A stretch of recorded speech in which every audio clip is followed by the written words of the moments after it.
പറയുമ്പോ എന്റെ ചെറുപ്പക്കാര് പറയും, ഉസ്താദേ നിങ്ങളുടെയൊക്കെ വഅദ് കേൾക്കുമ്പോ, ഉസ്താദന്മാരുടെ പ്രസംഗങ്ങൾ കേൾക്കുമ്പോ നന്നാകണമെന്നുണ്ട്. കള്ളുകുടി നിർത്തണം, എല്ലാ വൃത്തികെട്ട സ്വഭാവങ്ങളും നിർത്തണം, 5 നേരം നിസ്കരിക്കണം, അല്ലാഹുവിനെ ഭയന്നുകൊണ്ട് ജീവിക്കാൻ ആഗ്രഹമുണ്ട് ഉസ്താദ്. പറ്റുന്നില്ലല്ലോ എന്റെ പ്രിയപ്പെട്ട പെങ്ങളെ. പരിശുദ്ധമായ റമളാന് പടിവാതിൽ വന്ന് നിന്നിട്ട് പോലും നിനക്ക് നന്നാകാൻ പറ്റുന്നില്ലല്ലോ. പലരും പറയുന്നത് നന്നാകണമെന്ന് ആഗ്രഹമുണ്ട്, നിസ്കരിക്കണമെന്ന് ആഗ്രഹമുണ്ട്, അല്ലാഹുവിനെ ഭയന്ന് ജീവിക്കണമെന്ന് ആഗ്രഹമുണ്ട്, പറ്റുന്നില്ല ഉസ്താദ് എന്ന് പറയുന്ന എന്റെ പ്രിയപ്പെട്ട യുവത്വമേ, നന്നാകണോടാ എന്റെ ചെറുപ്പക്കാരാ. നിന്റെ എല്ലാ ദുസ്വഭാവങ്ങളും മാറണോ? കള്ളു കുടിക്കുന്നതും കഞ്ചാവടിക്കുന്നതും നിസ്കരിക്കാതെ നടക്കുന്നതും ഇതൊക്കെ മാറിയിട്ട് അല്ലാഹുവിന്റെ പള്ളിയിൽ വന്ന് 5 നേരം നിസ്കരിക്കുന്ന ഒരു മനുഷ്യനാകണോ? എന്റെ പ്രിയപ്പെട്ടവരെ, നിങ്ങൾക്ക് നന്നാകണോ? നന്നാകാനുള്ള ഒരു വഴി പറഞ്ഞു തരാ, നന്നാകാനുള്ള ഒരു വഴി പറഞ്ഞു തരാ. 1 രൂപയുടെ ചെലവില്ലല്ലോ, ഒരു കഷ്ടപ്പാടില്ലല്ലോ, ഒരു രൂപയുടെ ചെലവ് പോലുമില്ലല്ലോ. നന്നാകാനുള്ള എളുപ്പ വഴി എന്തെന്നറിയോ? വഅദ് കേൾക്കാമെന്ന ബാപ്പാ, വഅദ് കേൾക്കാമെന്ന ചെറുപ്പക്കാരാ, നീ പേടിയില്ലാത്തവനല്ലേ? ഏത് പാതിരാത്രിയും ഏത് ഇടവഴിയിലൂടെയും നടന്നു പോകാൻ നിനക്ക് ധൈര്യമല്ലേ? ഉസ്താദേ എനിക്ക് പേടിയില്ല. എന്ത് പറ്റി?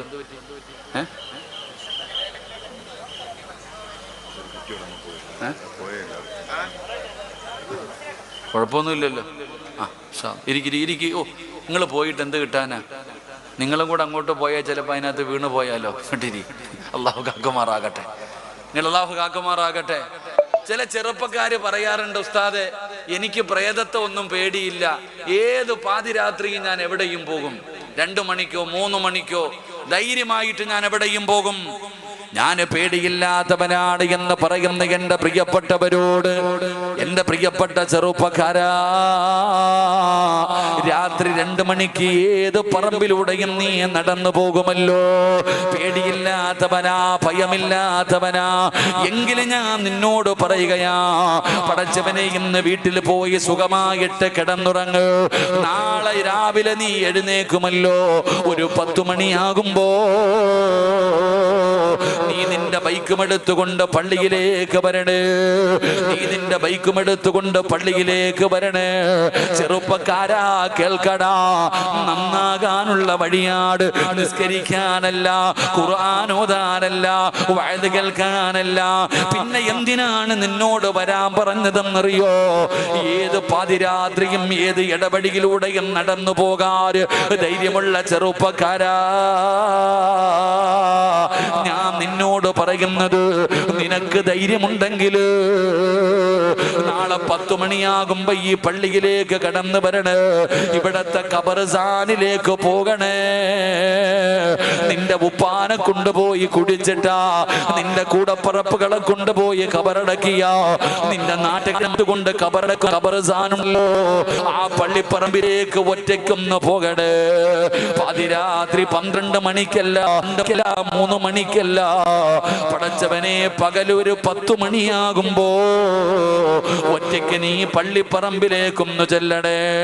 അങ്ങനെ പള്ളിപ്പറമ്പിലൂടെ നടന്നു പോകുമ്പോ മോനെ ഒരു കബറ് കുടിച്ചിട്ടിരിക്കുന്നത് കാണാ.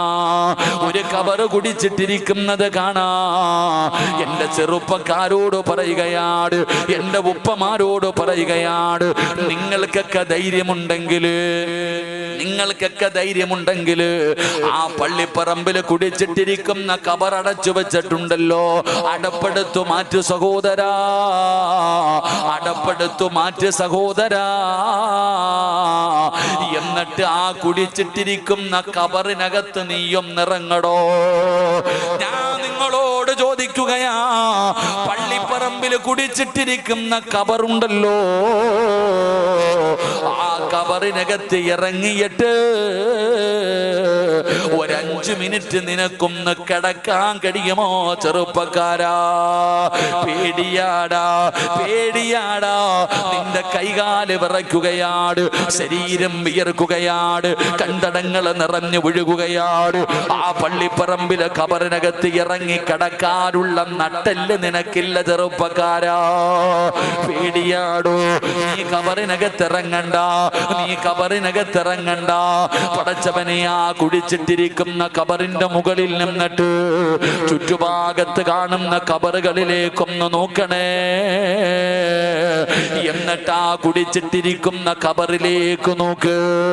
ഖബറിന്റെ ആഴമോ സോദരാ നീ നോക്ക്. അതിൽ നിന്നെ മെല്ലെ ഇറക്കലും ഒന്നോർക്ക്. ഇതുപോലെ ജീവിത കാലമില്ലൊരു കുണ്ട് കുടുസായതും കണ്ടിട്ടുമുണ്ടോ പണ്ട്? പേടിയാടോ, പേടിയാടോ, നമുക്ക് പേടിയാ സഹോദരാ. നബിതങ്ങൾ പറയുകയാ, നിങ്ങൾ ഖബറിന്റെ ചാരത്ത് ചെല്ലണേ, നിങ്ങൾ നന്നാകുമെന്ന് നബി മുഹമ്മദ് മുസ്തഫ സല്ലല്ലാഹു അലൈഹി വസല്ലമ തങ്ങൾ പറയുമ്പോ പേടിക്കണം സഹോദരാ. ഖബർ കളിക്കേണ്ട സ്ഥലമല്ലടാ. ഖബറിനെ കുറിച്ച് പറഞ്ഞാലേ പേടിക്കണമെന്നാട്. ഖബർ കണ്ടാ കരയണമെന്നാ, ഖബർ കണ്ടാ കരയണമെന്നാ. ആരാ കരയുന്നത്? ഖബർ വെട്ടുന്നവൻ പോലും അവിടെ നിന്ന് വീടി വലിച്ചുകൊണ്ട് മുട്ടുമടക്കി കൊടുത്തു തമാശയും പറഞ്ഞുകൊണ്ട് ഖബർ കുടിക്കുകയാണ്. നിനക്കറിയാഞ്ഞട്ടാ, നിനക്കറിയാഞ്ഞട്ടാ, ഖബറിനെ കുറിച്ച് നിനക്കറിയാഞ്ഞട്ടാ. എന്റെ പ്രിയപ്പെട്ട സഹോദരാ, എടോ, നമുക്ക് നാവുള്ളതുപോലെ, എനിക്ക് നാവുള്ളതുപോലെ ഖബറിനും നാവുണ്ടെന്നാട്. ഖബർ സംസാരിക്കുമെന്നാട്. ഖബർ എല്ലാവരോടും സംസാരിക്കുമെന്നാട്. ലൗലം യഅലമു മാ യഅതീഹി ബഅദൽ മൗത്ത് മാ അകില അകില വലാ ശരിബ സുർബാ ഇല്ലാ വഹുവ യബ്ഖീ വയളിരിബു അലാ സ്വദിരീ. പടച്ചവനെ, ഖബറിനകത്ത് കിടക്കുന്ന മനുഷ്യന്റെ അവസ്ഥ എങ്ങാണം നീ അറിഞ്ഞിരുന്നെങ്കിൽ, ചിരിക്കുന്നത് പോയി, കളിക്കുന്നത് പോയി, സുഖിക്കുന്നത് പോയി. നീ ഭക്ഷണം കഴിക്കില്ല, നീ വെള്ളം കുടിക്കില്ല. വയളിരിബു അലാ സ്വദിരീ. നെഞ്ചത്തടിച്ചിട്ട് നീയൊക്കെ കരയുമെന്ന് നബി മുഹമ്മദ് മുസ്തഫ സല്ലല്ലാഹു അലൈഹി വസല്ലമ തങ്ങൾ പറയുമ്പോ നന്നാകുമടാ ചെറുപ്പക്കാരാ. മഹാനായ ഉമർ ഇബ്നു അബ്ദുൽ അസീസ് റളിയല്ലാഹു തആല അൻഹു അവിടെ നിന്നൊരു മനുഷ്യന്റെ ജനാസ കൊണ്ടുപോവുകയാണ്. പള്ളിപ്പറമ്പിൽ കൊണ്ടുപോയി ഖബറടക്കുകയാണ്. ജനാസ ഖബറടക്കി അവിടെ നിന്ന് ദുആ ചെയ്തു. എല്ലാവരും സലാം പറഞ്ഞുകൊണ്ട് പിരിച്ചു പോകുമ്പോ ഉമർ ഇബ്നു അബ്ദുൽ അസീസ് തങ്ങൾ പള്ളിപ്പറമ്പിലെ ഖബറിന്റെ ചാരത്ത് നിൽക്കുകയാ. കൂടെ വന്നവര് ചോദിക്കുന്നു, വരുന്നില്ലേ തങ്ങള്? എല്ലാവരും പൊക്കോ, അല്പനേരം എനിക്കിവിടെ ഒന്ന് നിൽക്കണം. കൂടെ വന്നവർ ചോദിക്കുന്നു, മയ്യത്ത് കുളിപ്പിച്ചല്ലോ, കഫം പൊതിഞ്ഞല്ലോ, നിസ്കരിച്ചല്ലോ, ഖബറടക്കിയല്ലോ, ഇനി എന്തിനാ ഒറ്റയ്ക്ക് പള്ളിപ്പറമ്പിൽ നിൽക്കുന്നത്? ഉമർ ഇബ്നു അബ്ദുൽ അസീസ് തങ്ങൾ പറഞ്ഞു, എന്നെ ശല്യം ചെയ്യരുത്, എനിക്ക് അല്പനേരം ഇവിടെയൊന്ന് നിൽക്കണം എന്ന് പറഞ്ഞുകൊണ്ട് തന്റെ കൂടെ വന്നവര് മുഴുവനും പറഞ്ഞു വിടുകയാ. എല്ലാവരും അവിടെ നിന്ന് മടങ്ങി പോകുമ്പോ ഉമർ ഇബ്നു അബ്ദുൽ അസീസ് തങ്ങൾ നടക്കുകയാണ്. പള്ളിപ്പറമ്പിലെ ഖബറാളികളുടെ ഇടയിലൂടെ നടക്കുകയാണ്.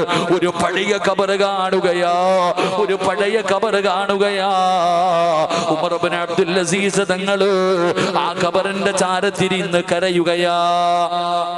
ആ ഖബറിന്റെ ചാരത്ത് പോയിരുന്ന് കരയുകയാണ്. ഉമർ ഇബ്നു അബ്ദുൽ അസീസ് തങ്ങൾ മിണ്ടാതെ ഇരുന്ന് കരയുകയാണ്. കരയുന്നത് കണ്ടപ്പോ ഖബർ ചോദിക്കുന്നു, ഉമർ ഇബ്നു അബ്ദുൽ അസീസ്, എന്നോടൊന്നും ചോദിക്കാനില്ലേ?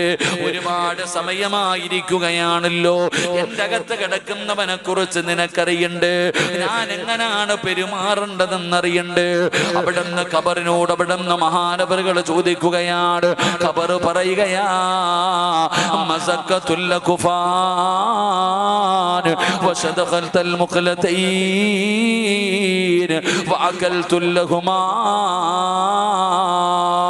ഖബർ ഒരാളോട് പെരുമാറുന്നത് എങ്ങനാണെന്ന് പറയാൻ തുടങ്ങുമ്പോ ഉമർ ഇബ്നു അബ്ദുൽ അസീസ് തങ്ങളെ ചെവിയങ്ങ് പൊത്തിപ്പിടിക്കുകയാണ്.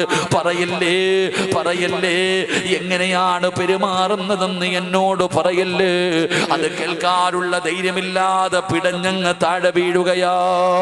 ഖബറിന്റെ മുകളിൽ കിടന്ന് കരയുകയാ. ഖബറിന്റെ മുകളിൽ കിടന്ന് പിടയുകയാണ്. അപ്പോഴാണ് ഖബർ പറഞ്ഞു കൊടുക്കുന്നത്, അല്ലദുല്ലുക അലാ അക്ഫാനി ലാ തുബിലാ.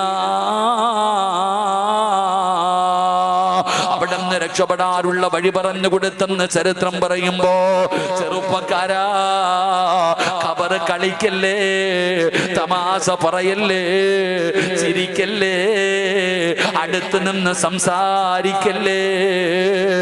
മോനെ, ഖബർ നിന്നോട് പറഞ്ഞു തരുന്ന ഒരുപാട് രഹസ്യമുണ്ടടാ.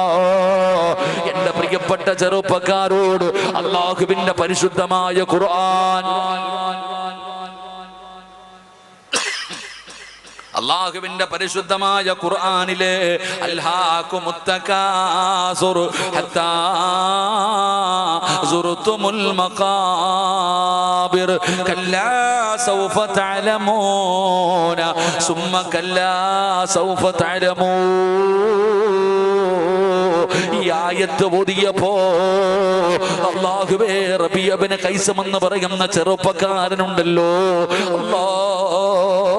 മരണത്തിന് ശേഷമുള്ള ജീവിതത്തെ കുറിച്ച് ഖുർആൻ പറയുന്നത് കേട്ടപ്പോ അതാ റബീഅ ഇബ്നു ഖൈസം എന്ന് പറയുന്ന ചെറുപ്പക്കാർ തന്റെ വീട്ടിലേക്ക് കടന്നു വരികയാണ്. വീടിന്റെ മുമ്പിൽ ഖബർ കുടിച്ചടാ. വീടിന്റെ മുമ്പിൽ ഖബർ കുടിച്ച ചെറുപ്പക്കാരനാണ് റബീഅ ഇബ്നു ഖൈസം. തന്റെ വീടിന്റെ മുറ്റത്ത് ഖബർ കുടിക്കുകയാണ്. എന്നിട്ട് അതിനകത്ത് ഇറങ്ങുകയാണ്. രാവിലെയും വൈകിട്ടും സ്വന്തം കൈകൊണ്ട് കുടിച്ച ഖബറിനകത്ത് ഇറങ്ങിയിരിക്കുകയാണ്. അതിനകത്തിരുന്ന് ഇബാദത്ത് ചെയ്യുകയാണ്. അതിനകത്തിരുന്ന് ദുആ ചെയ്യുകയാണ്. എന്റെ പ്രിയപ്പെട്ടവരെ, ഒരു ദിവസം രാത്രി വീട്ടിലേക്ക് ചെല്ലുമ്പോ ഇബാദത്തിന് വല്ലാത്ത ഒരു മടിയാ. ഇബാദത്ത് ചെയ്യാൻ മനസ്സനുവദിക്കുന്നില്ല. ഒരു മടി വരികയാണ്, ഒരു ക്ഷീണം വരികയാണ്. പടച്ചവരേ, റബീഅ ഇബ്നു ഖൈസം എന്ന് പറയുന്ന ചെറുപ്പക്കാരൻ ഖബറിനകത്തിറങ്ങും. പലകയെടുത്ത് നിരത്തി വെക്കും. ഖബർ മുകളിൽ നിന്ന് അടച്ചു വെക്കും. എന്നിട്ട് ആ ഖബറിനകത്ത് കിടന്നിട്ട് റബീഅ ഇബ്നു ഖൈസം വിളിക്കുന്നു, റബ്ബിർജിഊ, എന്നെ മടക്കണേ, എന്നെ രക്ഷപ്പെടുത്തണേ, എന്നെ രക്ഷപ്പെടുത്തണേ. ഖബറിനകത്ത് കിടന്ന് നിലവിളിക്കുമ്പോ ഭാര്യ ഓടി വരികയാ, അയൽവാസികൾ ഓടി വരികയാ. ഖബറിന്റെ അടപ്പെടുത്തു മാറ്റിയിട്ട് റബീഅ ഇബ്നു ഖൈസം അവിടെ നിന്ന് രക്ഷപ്പെടുത്തുകയാ. ഖബറിനകത്ത് നിന്ന് രക്ഷപ്പെടുത്തുകയാണ്. ഇത് സാധാരണ നടക്കുന്ന ഒരു കാര്യമാണ്. എന്നാ ഇബാദത്ത് ചെയ്യാൻ മടി വന്നപ്പോ റബീഅ ഇബ്നു ഖൈസം എന്ന് പറയുന്ന ചെറുപ്പക്കാരൻ ഖബറിനകത്ത് ഇറങ്ങുകയാ. രാത്രിയില് തന്റെ ഭാര്യയുടെ കൂടെ മണിയറയ്ക്കകത്ത് കിടക്കുന്ന ചെറുപ്പക്കാരൻ അവിടുന്ന് രാത്രി എഴുന്നേറ്റ് ഖബറിനകത്ത് ഇറങ്ങി ഖബറടച്ചു വെച്ചു. എന്നിട്ട് അതിനകത്ത് ഇരിക്കുകയാണ്. സാധാരണ പറയുന്നത് പോലെ അവിടുന്ന് വിളിച്ചു പറയുന്ന, റബ്ബിർജിഊ, എന്നെ രക്ഷപ്പെടുത്തണേ, എന്നെ രക്ഷപ്പെടുത്തണേ. ഖബറിനകത്ത് കിടന്ന് റബീഅ വിളിച്ചു പറയുമ്പോ അല്ലാഹുവേ, അല്ലാഹുവേ, ഭാര്യ കിടന്ന് ഉറങ്ങുകയാണ്. ഭാര്യ കിടന്ന് ഉറങ്ങുകയാണ്. ഖബറിനകത്ത് കിടന്ന് വിളിച്ചിട്ടും ആരും രക്ഷപ്പെടുത്താ പോകുന്നില്ല. കാര്യം ഭാര്യ കിടന്ന് ഉറങ്ങുകയാണ്. അവസാനം ഒരു നിലവിളി കേൾക്കുകയാണ്, ഒരു അട്ടഹാസം കേൾക്കുകയാണ്. പടച്ചവനെ, റബീഅയുടെ പ്രിയപ്പെട്ട ഭാര്യ ഉറക്കത്തിൽ നിന്ന് ഞെട്ടി ഉണരുകയാ, ഓടുകയാ. വീടിന്റെ മുറ്റത്ത് കുടിച്ചിട്ടിരിക്കുന്ന ഖബറിനകത്ത് കിടന്നിട്ട് തന്റെ പ്രിയതമൻ അവിടെ കിടന്ന് നിലവിളി നിലവിളിക്കുകയാണ്. പടച്ചവനെ ശ്വാസം മുട്ടുകയാണ്, കണ്ണ് തെള്ളുകയാണ്. ഖബറിനകത്ത് കിടന്നിട്ട് എന്നെ രക്ഷപ്പെടുത്തണേ, എന്നെ രക്ഷപ്പെടുത്തണേ എന്ന് പറഞ്ഞുകൊണ്ട് ഖബറിനകത്ത് കിടന്ന് നിലവിളിക്കുകയാ. പടച്ച റബ്ബേ, ഇതാണോ നന്നാകാറുള്ള എളുപ്പ വഴി? ഇതാ ഞാൻ നിങ്ങളോട് പറയുന്ന നന്നാകാറുള്ള എളുപ്പ വഴി എന്തെന്നറിയോ? അത് പള്ളിപ്പറമ്പിലെ ഖബറിന്റെ ചാരത്ത് ചെല്ലലാ. ഒരുപാട് സമ്പന്നന്മാരെ കാണാം, ഒരുപാട് അഹങ്കരിച്ച് നടന്നവരെ കാണാം. ഒരു തിരക്കുമില്ലാതെ പള്ളിപ്പറമ്പിലെ കുഴിക്കകത്ത് കിടന്ന് നരകിക്കുകയാ. അതുകൊണ്ട് വഅദ് കേൾക്കാൻ വന്നവര് സമയം വിലപ്പെട്ടതാ. എത്ര ചോദിച്ചാലും അല്ലാഹു തരൂല. അതുകൊണ്ട് ഇപ്പൊ നിനക്ക് സമയമുണ്ടല്ലോ, ഉപയോഗപ്പെടുത്തണേ, ഉപയോഗപ്പെടുത്തണേ. അല്ലാഹു 40 വയസ്സ് കഴിഞ്ഞവരൊക്കെ ഒന്ന് കൈവക്കിക്കേ. സ്റ്റേജിൽ ഇരിക്കണ ആരും പൊക്കണില്ല കേട്ടോ, ഹത്തീബ് ഉസ്താദ് ഉൾപ്പെടെ. ഉസ്താദിന് എത്ര വയസ്സുണ്ട് ഇപ്പൊ? ഉസ്താദ് നമ്മുടെ ടീമാ, കുഴപ്പമില്ല. നിനക്ക് എത്ര ഉണ്ടടാ? ഇല്ല. 40 വയസ്സ് കഴിഞ്ഞവര് മാത്രം ഒന്ന് കൈവക്കിക്കേ. പെണ്ണ് കെട്ടിക്കാനൊന്നുമല്ല, പൊക്കിക്കോ. പോകാൻ സമയമായെന്നായി പറഞ്ഞതിനർത്ഥം.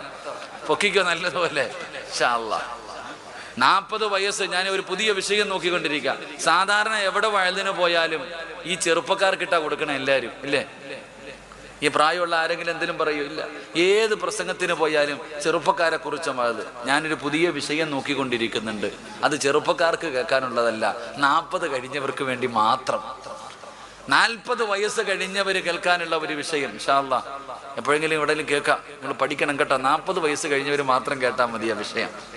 അല്ലാഹു ഈമാൻ നൽകുമാറാകട്ടെ, അല്ലാഹു ഈമാൻ നൽകുമാറാകട്ടെ. ഇപ്പം എൻ്റെ പ്രിയപ്പെട്ട സഹോദരങ്ങളെ, സഹോദരിമാരെ, ഒരാളുടെ മുമ്പിലേക്ക് അസ്റായീൽ എന്ന് പറയുന്ന മലക്ക് റൂഹ് പിടിക്കാൻ വേണ്ടി ഇറങ്ങി വരുമ്പോൾ യാചിക്കുന്ന ഒന്നാമത്തെ കാര്യം എന്താ? ഒരാൾ അല്ലാഹുവേ റൂഹ് പിടിക്കാൻ വേണ്ടി മലക്കുകൾ ഇറങ്ങി വരുമ്പോൾ ആ മനുഷ്യൻ യാചിക്കുന്ന ഒന്നാമത്തെ കാര്യം എന്താ? അല്ലാഹുവിന്റെ പരിശുദ്ധമായ ഖുർആൻ എവിടെന്ന് പറയുകയാ, എന്റെ പ്രിയപ്പെട്ടവരെ, ഒരാളുടെ റൂഹ് പിടിക്കുന്നതിന് വേണ്ടി അസ്റായീൽ എന്ന് പറയുന്ന മലക്കവിടെന്ന് ഇറങ്ങി വരികയാണ്. ആണാകട്ടെ പെണ്ണാകട്ടെ, പ്രായമുള്ളവരാകട്ടെ, കുട്ടികളാകട്ടെ, ചെറുപ്പക്കാരാകട്ടെ, അവരുടെ ജീവിതത്തിൽ അവർക്ക് വേണ്ട ഒരു മോഹം എന്തെന്നറിയുമോ? അവരൊന്നാമതായി ചോദിക്കുന്ന കാര്യമെന്താ? അല്ലാഹുവേ, വലൻ യുഅഖിറല്ലാഹു നഫ്സൻ ഇദാ ജാഅ അജലുഹാ വല്ലാഹു ഖബീറും ബിമാ തഅമലൂൻ. അല്ലാഹുവിന്റെ വിശുദ്ധമായ ഖുർആൻ ഇവിടെന്ന് പറയുകയാണ്, വഅൻഫിഖൂ മിമ്മാ റസഖനാകും മിൻ ഖബ്ലി അൻ യഅതിയ അഹദകുമുൽ മൗത്ത് ഫയഖൂല റബ്ബി ലൗലാ അഖർതനീ ഇലാ അജലിൻ ഖരീബ്. ഒരാളുടെ മരണമെടുക്കുന്ന സമയം അവൻ അല്ലാഹുവിനോട് യാചിക്കുകയാണ്. എന്തിനാ യാചിക്കുന്നത്? പണം വേണമെന്നല്ല, അധികാരം വേണമെന്നല്ല, കൊട്ടാരം വേണമെന്നല്ല, സുഖജീവിതം വേണമെന്നല്ല. പിന്നെ അവൻ ചോദിക്കുന്ന കാര്യം എന്തെന്നറിയോ? അല്ലാഹുവേ, എനിക്കല്പം സമയം വേണമല്ലാ. ചോദിക്കുന്നത് സമയമാണോ? ചോദിക്കുന്നത് സമയമാണ്. ഓരോ മനുഷ്യനും മരിക്കാൻ കിടക്കുന്ന സമയത്ത് അവന്റെ റൂഹ് പിടിക്കുന്നതിന് വേണ്ടി മലക്കുകൾ കടന്നു വരുമ്പോ അവൻ ചോദിക്കുന്നത് 40 കൊല്ലമായി നിന്നെ കാത്തിരിക്കുന്നു എന്ന് പറഞ്ഞതുപോലെയല്ല. അവര് ചിലര് പറയുന്നതല്ല, എനിക്ക് സമയം വേണം പടച്ചവനെ. 40 തന്നോ, 50 തന്നോ, 60 കൊല്ലം അല്ലാഹു നിനക്ക് തന്നോ, തികയുന്നില്ല, തികയുന്നില്ല. നീ മരണം മുമ്പിലെത്തുമ്പോ ചോദിക്കുകയാ, എനിക്ക് സമയം വേണമല്ലാ. ചോദിച്ചാ കിട്ടില്ലടാ ചെറുപ്പക്കാരാ. തല കുത്തിക്കടന്ന് ചോദിച്ചാ അല്ലാഹു ഒരു നിമിഷം പോലും എനിക്കും നിങ്ങൾക്കും അല്ലാഹു തരൂല. എന്റെ പ്രിയപ്പെട്ടവരെ, അതുകൊണ്ട് ഞാൻ നിന്നോട് പറയുകയാണ്, ഇപ്പൊ നിനക്ക് ഒരുപാട് സമയമുണ്ടല്ലോ. രാവിലെയായ വൈകുന്നേരം വരെ എങ്ങനെയെങ്കിലും സമയമൊന്ന് തെള്ളി തീക്കുകയാണ്. പടച്ചവനെ, ടിവിയുടെ ഫ്രണ്ടിലിരിക്കുന്നു, കടത്തിണ്ണയിലിരിക്കുന്നു, കറങ്ങി നടക്കുന്നു. പടച്ചവനെ, ബീച്ചിൽ പോകുന്നു. എല്ലാവരും സമയം പോകാതെ സിനിമ കണ്ട് ആസ്വദിച്ചുകൊണ്ട് നടക്കുകയാണ്. എങ്ങനെയെങ്കിലും ഒന്ന് സമയം തീർക്കണമല്ലോ. സൺഡേ ഞായറാഴ്ച വന്നാ പിന്നെ കുടുംബസമേതം കറക്കമാണ്. സമയം പോകുന്നില്ല. പടച്ചവനെ, വെക്കേഷൻ തുടങ്ങാൻ പോവുകയാണ്. ഇനി എങ്ങനാണ് സമയം തള്ളി നീക്കേണ്ടതെന്ന് നമുക്കറിയില്ലല്ലോ. എന്റെ പ്രിയപ്പെട്ട സഹോദര, ഞങ്ങളൊക്കെ എത്ര പറഞ്ഞാലും നിങ്ങൾക്ക് തിരിയൂല. സമയം പാഴാക്കി കളയരുത്. ഒരു നിമിഷം പോലും പാഴാക്കരുത്. അത് തിരിച്ചു കിട്ടാത്ത അമൂല്യമായ ഒരു നിധിയാണെന്ന് ഞങ്ങൾ പറഞ്ഞാ നിങ്ങൾ കേൾക്കൂല. പക്ഷേ മനസ്സിലാകുന്ന ഒരു സമയം എപ്പോഴെന്നറിയോ? അസ്റായിൽ എന്ന് പറയുന്ന മലക്ക് നിന്റെ മുമ്പിൽ വരുമ്പോ അവിടെന്ന് ചോദിക്കുന്നു, അല്ലാ എനിക്ക് സമയം താ അല്ലാ, എനിക്കൊരൽപ്പം സമയം താ അല്ലാ. സമയത്തിന്റെ വില മനസ്സിലാകുന്നത് അപ്പോഴാണ്. ഒരു നിമിഷത്തിന്റെ വില തിരിയുന്നത് അപ്പോഴാണ്. മോനെ, ദുനിയാവിലും മരിക്കാൻ കിടക്കുന്ന സമയത്ത് സമയമാടാ വേണ്ടത്. പടച്ചവനെ, നിങ്ങളുടെ നാട്ടിലെ പള്ളിയുണ്ടല്ലോ, ഈ പള്ളിയുടെ പുറകിൽ കാണുന്ന ഖബർസ്ഥാൻ ഉണ്ടല്ലോ, ഈ നാട്ടുകാരെ കൊണ്ട് ഖബറടക്കുന്ന പള്ളിപ്പറമ്പുണ്ടല്ലോ, ആ പള്ളിപ്പറമ്പിൽ കിടക്കുന്ന ഖബറാളിക്ക് വേണ്ടത് പണമല്ലടാ, അധികാരമല്ലടാ, സുഖജീവിതമല്ല. പള്ളിപ്പറമ്പിൽ കിടക്കുന്ന ചില മയ്യത്തുകൾക്കും വേണ്ടത് സമയമാ. റബ്ബിർജിഊ ലഅല്ലി അഅമലു സ്വാലിഹാ. അവർക്കും വേണ്ടത് സമയമാണ്. ഇപ്പൊ അവർക്ക് എങ്ങും പോകണ്ട, അവർക്ക് കറങ്ങി നടക്കണ്ട, അവർക്ക് എങ്ങും പോകണ്ടടോ. അവർക്ക് സമയമാണ് വേണ്ടത്. പള്ളിപ്പറമ്പിലെ ഖബറിനകത്ത് കിടക്കുന്നവരും യാചിക്കുന്നത് സമയത്തിന് വേണ്ടിയാ. പടച്ചവനെ, ഇനി ഇസ്രാഫീൽ എന്ന് പറയുന്ന മലക്ക് സൂറെന്ന് പറയുന്ന കാഹളത്തിൽ രണ്ടാമത് മോതുമല്ലോ. പടച്ചവനെ, മുരുളപ്പെട്ട പള്ളിയുടെ പറമ്പിൽ നിന്ന് എഴുന്നേറ്റ് വരുമല്ലോ. നിങ്ങളുടെ നാട്ടിലെ ഖബർസ്ഥാനിൽ നിന്ന് ജനങ്ങൾ മുഴുവനും മുടുതുണിയില്ലാതെ എഴുന്നേറ്റ് വരുന്ന പടച്ചറപ്പിന്റെ കോടതിയുണ്ടല്ലോ. ചെറുപ്പക്കാരാ,